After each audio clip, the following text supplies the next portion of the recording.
The Holy Family, it's screening at the London Film Festival. For people who don't know what it's about, can you explain a little bit about it? How it came about and what happens in it? You want to know what happens.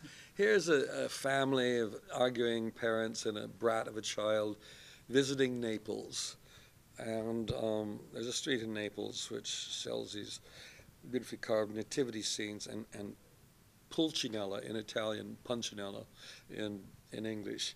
And they're sort of clown characters, but they're grotesque. And the boy steals one and ends up in a strange fantasy.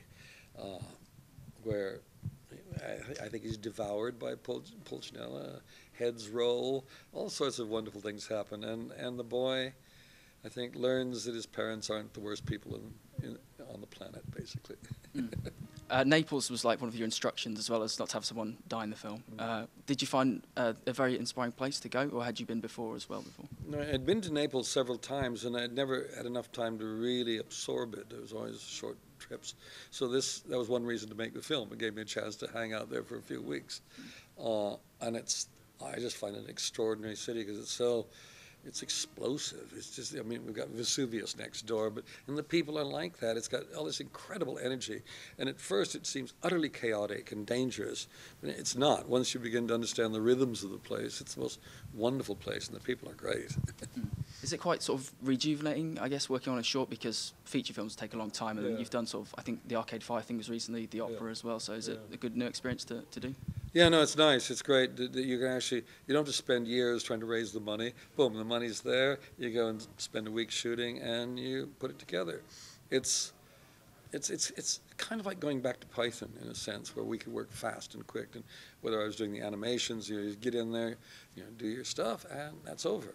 So it's very satisfying in the fact that it doesn't consume years of your life.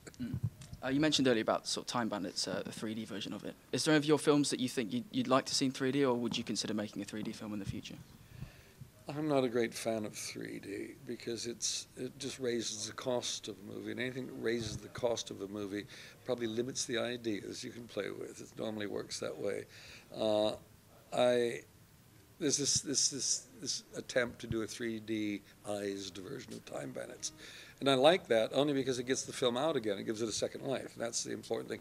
But I have no interest really in going out and doing a 3D film. I think it's strange. I'm beginning to think the audiences now realize, why do we have to pay so much more money to see the same film, when especially the 3D effects aren't that wonderful? There's other problems, just technical problems. The theaters aren't pumping enough light through them. So most 3D films is like you're in a twilight world. Yeah. Sun never shines.